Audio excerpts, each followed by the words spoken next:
Hello my dear students, welcome to NSM e-learning platform. এই ভিডিওটি 6th semester philosophy অনার্সের স্টুডেন্টদের জন্য তোমাদের কোর 14-এ ফিলোসফি ইন 20th সেঞ্চুরি ওয়েস্টার্নে আমরা হুসার্ল আলোচনা করছিলাম। সেখানে আমরা ফেনোমেনোলজিক্যাল মেথড বা ফেনোমেনোলজি বলতে কি বোঝায় তার একটা ইন্ট্রোডাক্টরি পার্ট আলোচনা করেছিলাম। সেই আলোচনারই পরবর্তী পর্যায়টি। তো কাল যে বিষয়টি আমরা আলোচনা করিনি বা যে ইনফরমেশনটা তোমাদের দিইনি সেটা হচ্ছে হুসার্ল ফেনোমেনোলজির দ্বারা ফিলোসফিকে যে একটা রিগোরাস সায়েন্স হিসাবে গড়ে তুলতে চেয়েছিলেন সবই ঠিক আছে। তো হুসার্লের যে বিখ্যাত কাজগুলি, একজন দার্শনিকের বিখ্যাত কাজ বলতে তার বিখ্যাত যে গ্রন্থগুলি, তার মধ্যে দিয়েই তার আইডিয়াগুলো, তার ফিলোসফিক্যাল থটগুলো আমাদের অবধি, পরবর্তী জেনারেশন অবধি পৌঁছয়। তো তার যদি তিনটি উল্লেখযোগ্য কাজের কথা আমরা বলি, সেখানে হচ্ছে দ্য আইডিয়াজ অফ ফেনোমেনোলজি এক বলা যায়, 2 নাম্বার লজিক্যাল ইনভেস্টিগেশনস এবং 3 নাম্বার কার্টেসিয়ান মেডিটেশনস। এই তিনটে তার উল্লেখযোগ্য কাজ। তো দ্য আইডিয়াস অফ ফেনোমেনোলজিকে শুধুমাত্র কেবলমাত্র তোমরা দ্য আইডিয়াস বলেও কোনো কোনো বইতে পাবে, তো ফুল নামটা অনেক জায়গায় থাকে না। লজিক্যাল ইনভেস্টিগেশনকে শুধু ইনভেস্টিগেশন, এটা অনেক সময় আবার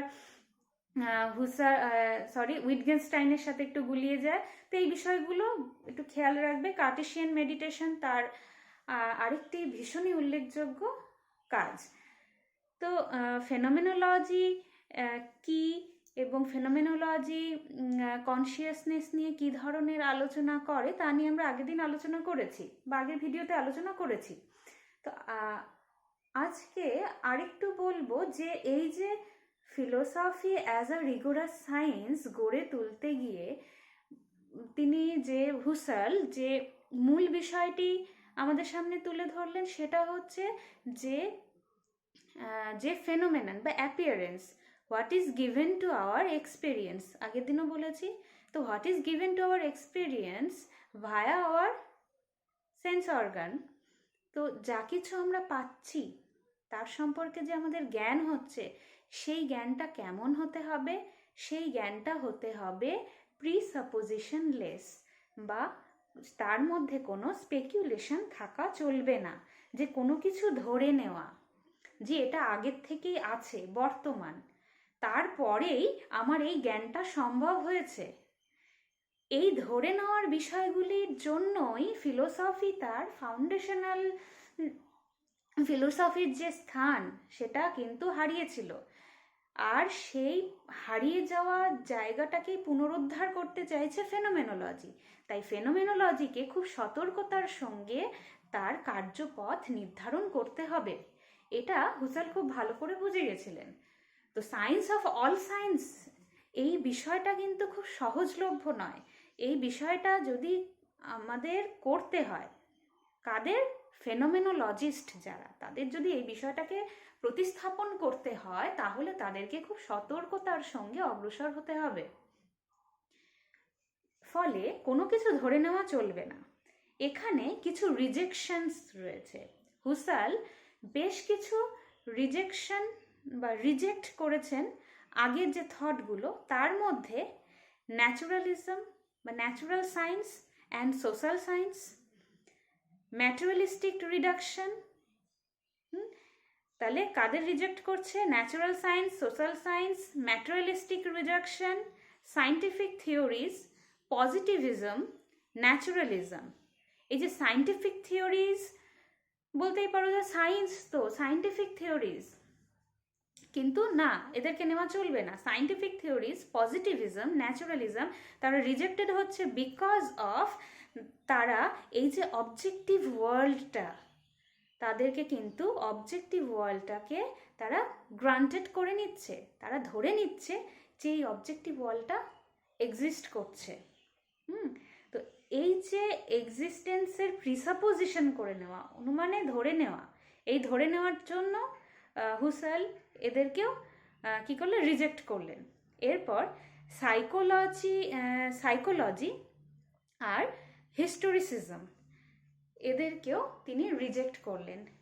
এই সমস্ত থিওরিগুলোর মধ্যে খুব গভীরে আপাতত তোমাদের প্রবেশ করার প্রয়োজন নেই। তোমরা মেন ফোকাসটা হুসাল এবং হুসালের ফেনোমেনোলজির ওপরেই রাখো।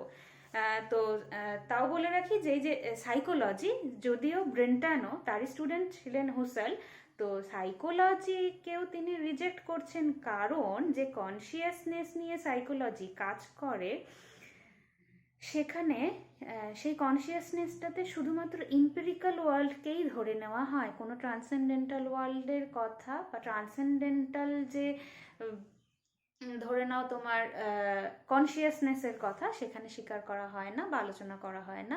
কেবলমাত্র ইম্পেরিক্যাল ওয়ার্ল্ডেই এই সাইকোলজিক্যাল যে ক্রিয়াকলাপ, মনস্তাত্ত্বিক কার্য ঘোরাফেরা করে, তাই এটাকেও তিনি রিজেক্ট করলেন। এই সকল রিজেকশনের মধ্যে দিয়ে কি অগ্রসর হচ্ছে, রিজেক্ট করে তারপর একটা প্ল্যাটফর্ম বানাবেন যার ওপরে ফেনোমেনোলজি তার ভিত গড়ে তুলবেন, ভিতটা গড়ে উঠবে, সরি। তো এই যে ফেনোমেনোলজির যে ভিতটা গড়ে উঠবে সেটা একদমই প্রিসাপোজিশনলেস হবে। বারবার বলছি, ফেনোমেনোলজিতে কোনো রকম অ্যাজাম্পশন, প্রিসাপোজিশন, স্পেকুলেশনের স্থান নেই, ঠিক আছে? ফেনোমেনোলজি হচ্ছে সায়েন্স অফ অল সায়েন্স। আর একটা কথাও বলতে পারো, phenomenology as first philosophy or philosophy as a rigorous science, ঠিক আছে? এবার ফেনোমেনোলজি কি ধরনের স্টাডি বলতে গিয়ে হুসাল যেটা আমাদের দৃষ্টি আকর্ষণ করলেন সেটা হচ্ছে ফেনোমেনোলজি হচ্ছে এমন একটা স্টাডি, সেটাকে আমরা বলতে পারি এটা হচ্ছে study about the structure of consciousness. Structure of consciousness নিয়ে আলোচনা, তাকে বোঝা, তাকে জানা, তার ব্যাখ্যা করা, এই স্ট্রাকচার অফ কনসিয়াসনেসের আলোচনাই করবে হচ্ছে ফেনোমেনোলজি। এবার এই যে স্ট্রাকচার অফ কনসিয়াসনেস যখন আমি বলছি, স্ট্রাকচার অফ অবশ্যই একটা কনসিয়াসনেস থাকবে, ঠিক আছে? চেতনার গঠন নিয়ে, পরিকাঠামো নিয়ে আলোচনা করছি, তো সেখানে চেতনা অবশ্যই আছে। প্রিসাপোজিশন করছি না, কিন্তু আমার অ্যাক্ট আমাকে এটা করে দিচ্ছে। আমি হাত দিয়ে লিখছি, তার মানে আমার একটা হাত আছে, আমি কল্পনা করে নিলাম, এটা কিন্তু নয়। এটা অনেকে হয়তো এটাকে জোর করে ভুল প্রমাণ করার চেষ্টা, যে প্রিসাপোজিশন লেস বললাম তাহলে তো আমি কনসিয়াসনেসকে, আরে অ্যাক্ট, কোনো অ্যাক্ট আমি লিখছি, অ্যাক্ট হচ্ছে, সেটা বাস্তব, যা প্রেজেন্ট, সেটা কখনো সাপোজিশন হতে পারে না। সাপোজিশন কখনো প্রেজেন্ট হয় না, সেটা আমরা ইন্ডিয়ান ফিলোসফিতেও তো দেখেছি, যে প্রত্যক্ষ আর অনুমান, আমি অনুমান করে নিয়ে তারপর পর্বতে ধূমের অনুমান করলাম, তারপর না আমি বিভিন্ন পর্যায়ক্রমে গিয়ে ধূমের মাধ্যমে আমি আগুনের প্রমাণ করছি, সেটা তো আমরা ন্যায় দর্শনেও দেখেছি। তো কোনো কিছু অনুমান করে তারপর একটা ক্রাইটেরিয়া থাকে, তার মধ্যে দিয়ে তাকে প্রমাণ করতে হয়, তো সেটা কিন্তু আলাদা। সেই মুহূর্তে যখন আমি যাকে অনুমান করছি সেটা অন দ্য স্পট আপাতত প্রেজেন্ট নেই, তার প্রেজেন্সটাকে আমি অনুমান করে নিয়ে প্রমাণ করার চেষ্টা করব। আর যা প্রত্যক্ষ করতে পারছি সেটা তো অলরেডি প্রমাণিত, তার জন্য আর প্রমাণের দরকার হয় না। মানে একটা প্রদীপকে দেখার জন্য আর একটা প্রদীপের দরকার হয় না।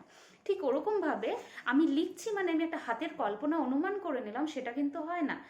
সুতরাং আমার structure of consciousness already present, তাই কনসিয়াসনেসের প্রেজেন্সটাকে আবিষ্কার করার জন্য আর একটা কিছুর প্রয়োজন হয় না, তাহলে তো ইনফাইনাইট রিগ্রেস ঘটবে, অনবস্থা দোষ ঘটবে। সুতরাং এখানে ঠিক আছে, তাহলে ফেনোমেনোলজি হচ্ছে কি ধরনের আলোচনা বা কি ধরনের পড়াশোনা? এটা হচ্ছে স্ট্রাকচার অফ কনসিয়াসনেস নিয়ে আলোচনা করা। এবার স্ট্রাকচার অফ কনসিয়াসনেস যখন আমি আলোচনা করব, তখন দুটো জিনিসের পার্থক্য আমার মাথায় রাখতে হবে। একটা হচ্ছে act of consciousness and the phenomena, এই দুটোর মধ্যে পার্থক্য। Act of consciousness and phenomena, এই দুটোর মধ্যে পার্থক্য কি হবে? অ্যাক্ট অফ কনসিয়াসনেসে আমার হচ্ছে চেতনা তো অবশ্যই বুঝতে পারছি, ফেনোমেনাও আমি আগের দিন বলেছিলাম। অ্যাক্ট অফ কনসিয়াসনেস হচ্ছে একটা অ্যাক্টিভিটি, অ্যাক্ট অফ কনসিয়াসনেস হচ্ছে একটা অ্যাক্টিভিটি, আর ফেনোমেনা হচ্ছে আগের দিন বলেছিলাম অ্যাপিয়ারেন্স, মানে যা কিছু তার অস্তিত্বশীল হচ্ছে এবং আমার সম্মুখে উপস্থাপিত হচ্ছে থ্রু আওয়ার সেন্স অর্গান বা আওয়ার এক্সপিরিয়েন্স। তাহলে act of consciousness and phenomena at which it is directed বা দ্য অবজেক্ট অ্যাজ ইন্টেন্ডেড। এবার বলি যে ফেনোমেনোলজিতে আমরা এসেন্সের দিকে পৌঁছানোর চেষ্টা করব, ঠিক আছে। এই এসেন্সে পৌঁছতে গেলে সেটা তখনই সম্ভব হবে, কোনো সাধারণ উপায়ে এসেন্সে ফট করে পৌঁছানো যায় না। এই যে ফেনোমেনোলজিতে হুসার্লের একটা শেষ পর্যায়ের দিকে গিয়ে, মানে সেটা ফেনোমেনোলজির খুবই উৎকৃষ্ট মানের একটা পর্যায়ে, সমস্ত কিছুরই তাতে আলোচনার পর্যায় রয়েছে এবং সব কিছুই সবসময় আলোচনায় তোমাদেরকে বললেও তোমরা হয়তো এই মুহূর্তে সেটাকে আয়ত্ত করতে পারবে না। তবুও বলি, একটা সময় গিয়ে তার একটা খুব সুন্দর একটা শব্দ রয়েছে, লাইফ ওয়ার্ল্ড। এই যে লাইফ ওয়ার্ল্ড মানে আমার সারাউন্ডিংয়ে একটা দুটো বিষয়বস্তু নয়, অসংখ্য বিষয়বস্তুর সমাবেশ নিয়ে আমাদের প্রতিনিয়ত কার্যকলাপ, আমাদের কনসিয়াসনেস প্রতিনিয়ত অসংখ্য বিষয়বস্তু নিয়ে কাজ করে চলেছে। এবং এই যে কার্যকারিতা, এই যে অ্যাক্টিভনেস, তার মধ্যে থেকে ওই এসেন্সটাকে, যেই এসেন্সটা আমাদের, কোন এসেন্সটার কথা বলছি, ওই যে আগের দিন বলেছিলাম মনুষ্যত্ব, কিছুটা তোমাদের বোঝার জন্য, কারণ তোমাদেরকে তো তোমাদের মতো করে উদাহরণ দিয়ে আমাকে বোঝাতে হবে। তো তোমরা মনুষ্যত্ব দিয়ে, মানুষ, অনেকগুলো মানুষের থেকে একটা এসেন্স বের করে আনলাম মনুষ্যত্ব, অনেক গরুর থেকে একটা এসেন্স বের করে আনলাম গোত্ব, হ্যাঁ, অনেক সাদা থেকে একটা এসেন্স শ্বেতত্ব। তো এই ধরনের যে এসেন্সগুলো, অ্যাকচুয়ালি এই এসেন্সগুলোর মধ্যে থেকে যে একটা পিওর এসেন্স রয়েছে, যেটা বাদবাকি সমস্ত জ্ঞানের কারণ, তাকে খুঁজে বের করা হচ্ছে আমার মূল লক্ষ্য। এই মূল লক্ষ্যে পৌঁছতে গেলে আমার যেটা সহায়ক হাতিয়ার রূপে কাজ করবে সেটা হচ্ছে ব্র্যাকেটিং। ফেনোমেনোলজির আরেকটা গুরুত্বপূর্ণ শব্দ ব্র্যাকেটিং, যেটাকে সাসপেন্ডিংও বলা হয়। তো suspend or bracketing all assumptions about the existence of an external world. তো এই যে অ্যাজাম্পশনস, যা আমরা এটা আছে, ওটা আছে, ওটা ধরে নিচ্ছি, হ্যাঁ, আমি ধরে নিচ্ছি এটা রয়েছে, কলমটা রয়েছে। তো এই যে ধরে নেওয়া, আমি ধরে নিচ্ছি এই কলমটি একটি অবয়ব সম্পন্ন বিষয়বস্তু, যার জন্য আমার সামনে উপস্থাপিত হচ্ছে। তো এই যে অবয়ব সম্পন্ন হওয়া, তারপর ধরে নিলাম কলমটা নীল রঙের দেখতে বা লাল রঙের দেখতে, তো এই যে রঙের সম্পন্ন হওয়া, এই সমস্ত কিছু ধরে নেওয়া হচ্ছে, তারপরে গিয়ে অবজেক্টটা আমার কাছে উপস্থাপিত হচ্ছে। এই অনেক কিছু ধরে নেওয়ার মধ্যে যে এসেন্সটা বর্তমান, এই অনেক ধরে নেওয়াগুলোকে আমি কি করব, ব্র্যাকেটিং করতে থাকবো। তার অবয়ব, তার আকৃতি, তার এক একটা কলম এক এক রকম দেখতে হয়, তো এক একজনের এক একটা আকৃতি ব্র্যাকেটিং, ওটাকে আলাদা করলাম, তার কি রং সেটাকে আলাদা করলাম, কোন ম্যাটেরিয়াল সেটা আলাদা করলাম। এইভাবে ব্র্যাকেট দিয়ে আলাদা করতে করতে করতে করতে এসেন্স, আমার কনসিয়াসনেস অ্যাকচুয়ালি কোন বিষয়বস্তুটার দিকে ধাবিত হচ্ছে, অ্যাক্ট টুয়ার্ডস। তো এই যে অ্যাক্ট টুয়ার্ডস বা অ্যাক্ট টু বিষয়বস্তুটা কি, সেই এসেন্সটাকে খুঁজে বের করাই আমার এই অ্যাক্ট অফ কনসিয়াসনেসের বা স্ট্রাকচার অফ কনসিয়াসনেসের মূল কাজ। এই কাজটা করতে কে সাহায্য করবে? এই ব্র্যাকেটিং সাহায্য করবে, যার দ্বারা আমরা অপ্রয়োজনীয় বিষয়বস্তুগুলোকে, এই যে প্রিসাপোজিশনসগুলোকে বা অ্যাজাম্পশনসগুলোকে ব্র্যাকেট করে কি করব, মানে সাসপেন্ড করব, স্থগিত করে দেবো, যে এদেরকে নিয়ে আমি আপাতত মাথা ঘামাচ্ছি না, আমি এদেরকে নিয়ে আপাতত আলোচনা করব না, এই বিষয়বস্তুগুলো আমার কাজের নয়, তো এদেরকে সাসপেন্ড করছি, এদেরকে আমি আলাদা করে দিচ্ছি, হ্যাঁ, এদেরকে নিয়ে আমি এই মুহূর্তে আলোচনা করব না, এরা আমার প্রয়োজনীয় বিষয়বস্তু নয়। করতে করতে কি হবে, ওই যে অপ্রয়োজনীয় বিষয়গুলো সরাতে সরাতে সরাতে লাস্টলি এমন একটা কিছু পড়ে থাকবে যেটা আমাকে পার্টিকুলার সেই প্রাইমর্ডিয়াল এসেন্সের দিকে নিয়ে যাবে এবং আমার এই যে ট্রান্সেন্ডেন্টাল আইডিয়ালিজমে পৌঁছানোর পথটাকে আরও বেশি সহজ করবে। এই ব্র্যাকেটিংকে হুসার্লের ফেনোমেনোলজিতে যে ট্র্যাডিশনাল বা যে একটা অন্য নাম দেওয়া হয়েছে, সেটা আমি আগেও বলেছিলাম, সেটা তোমরা জানো কি, সেই নামটা হচ্ছে ইপকে। ইপকে বলেও ব্র্যাকেটিংকে কিন্তু বলা হয়। তোমরা এই টার্মগুলো, টার্মিনোলজিগুলো উইথ স্পেলিং খুব কেয়ারফুলি মাথায় রাখবে। Consciousness, consciousness it is always intentional. ফেনোমেনোলজিতে কনসিয়াসনেস হচ্ছে অলওয়েজ ইন্টেনশনাল, উদ্দেশ্যমূলক হবে। অ্যাবাউটনেস থাকবে, কনসিয়াসনেস অ্যাবাউট, কনসিয়াসনেস অফ, হ্যাঁ, I am conscious of something, I am conscious about কোনো একটা থিং। তো এই যে অ্যাবাউটনেস থাকবে, এটা অলওয়েজ থাকবে, ঠিক আছে। কনসিয়াসনেস সব সময়, আমি আগের দিনও সম্ভবত বলেছি যে কনসিয়াসনেস চেতনা নিজে নিজে ধাবিত হতে পারে না, সেটা ইন্টেনশনাল হয়, উদ্দেশ্যমূলক হয়, যে সবসময় কোনো না কোনো কিছুর দিকে, কোনো না কোনো কিছুর দিকে সেটা যায়। এই অ্যাবাউটনেসটা কি? অ্যাবাউটনেস কিন্তু একটা relationship. Aboutness is the relationship between mental act and the external world. এখানে বলি ব্রেন্টানো কিন্তু ডেসক্রিপটিভ ফেনোমেনোলজি নিয়ে আলোচনা করেছেন। তো ডেসক্রিপটিভ ফেনোমেনোলজিতে তিনি এই মেন্টাল অ্যাক্ট এবং ফিজিক্যাল অ্যাক্ট, বা বলা হয় বোধহয় mental phenomenology and physical phenomenology, mental ফেনোমেনোলজিকে ফিজিক্যাল ফেনোমেনোলজি থেকে তিনি আলাদা করেছেন। তো মেন্টাল ফেনোমেনোলজি অবশ্যই কনসিয়াসনেস এবং কনসিয়াসনেস অ্যাবাউট সামথিং, এই অ্যাবাউট সামথিংটা এক্সটার্নাল ওয়ার্ল্ডে বিলং করছে। তো এক্সটার্নাল ওয়ার্ল্ডে যেটা বিলং করছে সেটা হচ্ছে আমাদের ফিজিক্যাল ফেনোমেনোলজি। তিনি সবসময় চেষ্টা করেছিলেন মেন্টাল ফেনোমেনোলজিকে ফিজিক্যাল ফেনোমেনোলজি থেকে আলাদা রাখতে, কারণ তিনি একজন সাইকোলজিস্ট ছিলেন, তার মেন্টাল ওয়ার্ল্ডটা নিয়ে তিনি খুব বেশি সচেতনতা অবলম্বন করতেন। Brentano defined it as the mental phenomena. এই যে মেন্টাল অ্যাক্ট মানে consciousness, act about something, consciousness act about something বা টুয়ার্ডস সামথিং, এই যে কোনো কিছুর দিকে যাওয়া, এই যে মেন্টাল অ্যাক্টিভিটি, এটাকে তিনি কি বলেছেন? মেন্টাল ফেনোমেনা বলেছেন।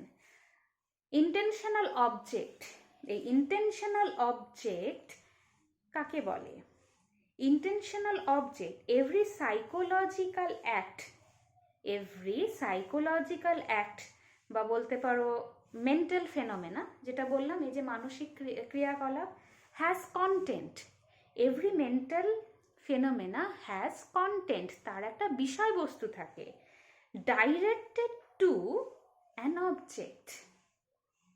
Every mental phenomena has content, ঠিক আছে, একটা কন্টেন্ট থাকবে, সেই কন্টেন্টের দিকে কি হচ্ছে? Directed to an object is called intentional object.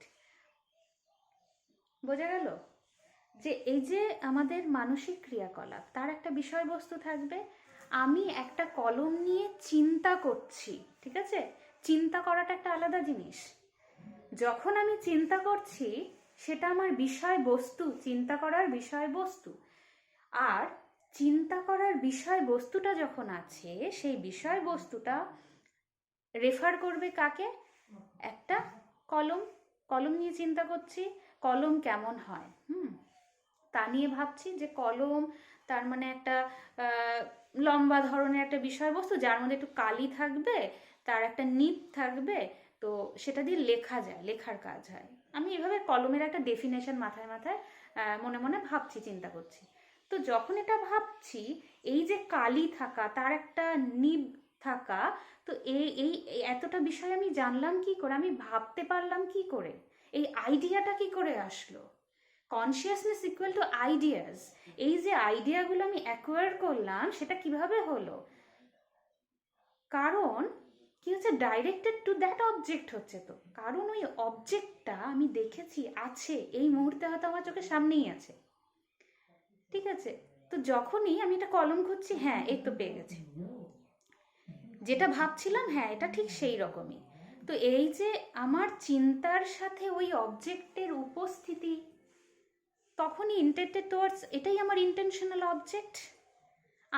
আমার ইন্টেনশনটা ছিল কলমকে ডিফাইন করা, আমি মনে মনে ডিফাইন করলাম, তারপরে বিষয়বস্তুটাকে পেয়ে গেলাম, পেয়ে গিয়ে আমার ইন্টেনশনাল অবজেক্টটাকে আমি আয়ত্ত করলাম, যে হ্যাঁ এটাই আমার ইন্টেনশনাল অবজেক্ট।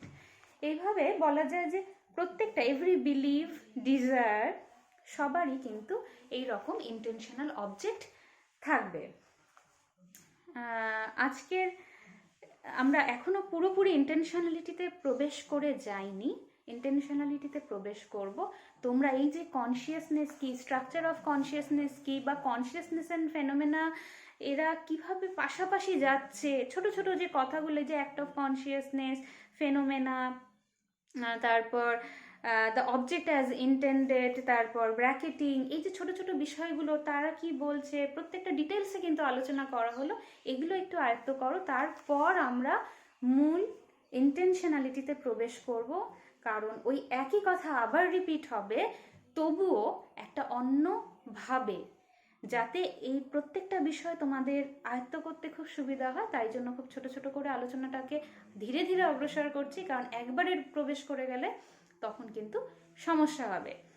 আর শেষ করার আগে আরেকবার মনে করাই যে এই যে স্ট্রাকচার অফ কনসিয়াসনেস বা ইন্টেনশনালিটি, আমি তো আগে শুরুতে আলোচনা করলাম, মেনলি এই বিষয়টা আমরা শুরুটা পাই হুসার্লের লজিক্যাল ইনভেস্টিগেশনে, আবার ইপকের আইডিয়াটা আমরা পাই তারই আইডিয়াস নামক গ্রন্থে, আগের দিনও বলেছিলাম। ঠিক আছে, তো আজকের আলোচনা এখানেই থাকছে। এর পরের দিন আমরা আলোচনা করব হুসার্লের ইন্টেনশনালিটি নিয়ে। তোমরা কিন্তু এগুলো সবটাই তোমাদের পরীক্ষার জন্য খুব ইম্পর্টেন্ট। তোমরা খুব কেয়ারফুলি প্রত্যেকটা বিষয়, টার্মিনোলজিগুলো, তাদের মিনিংগুলো উইথ স্পেলিং খুব ভালোভাবে পয়েন্ট আউট করবে এবং নোট ডাউন করবে অবশ্যই। তাহলে আজকে এখানেই শেষ করছি।